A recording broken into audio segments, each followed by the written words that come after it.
Okay, mga kabikers, good morning na pala. Alas 12:23, tapos na naman tayo mga kabikers, paalasa-alasa muna yan.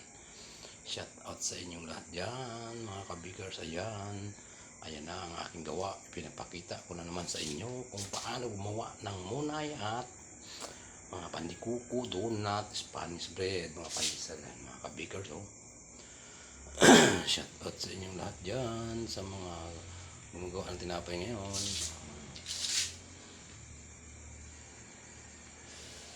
Palalakihin muna natin siya para bukas isasala na natin siya mga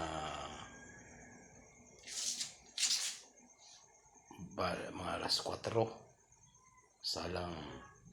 Ayan mga kabakers, ayan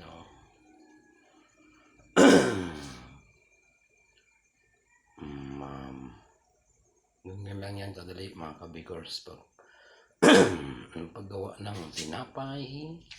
At bukas na naman ako ulit ng alas 3 gagawa. Mag-uumpisa naman ako ng alas 3 habang nagluluto gumagawa. Yan.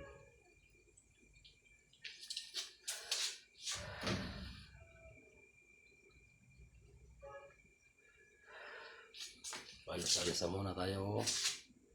Yan. Ano mga kabigars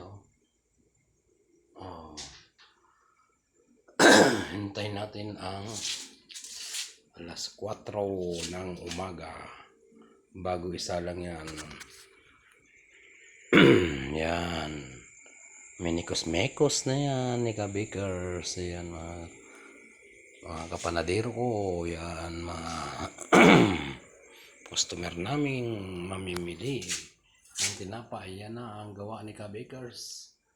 Palsa-alsa muna, tapos palsa salang ng mga alas 3, alas 4. Yan na 3 to 4 salang yan mga kabikers. Babangon ako ng 2:30, mamaya bababa ako ng 2:30. Ayan mga kabikers, pagmasdan nyo ang gawa ni kabikers na tinapay. Yan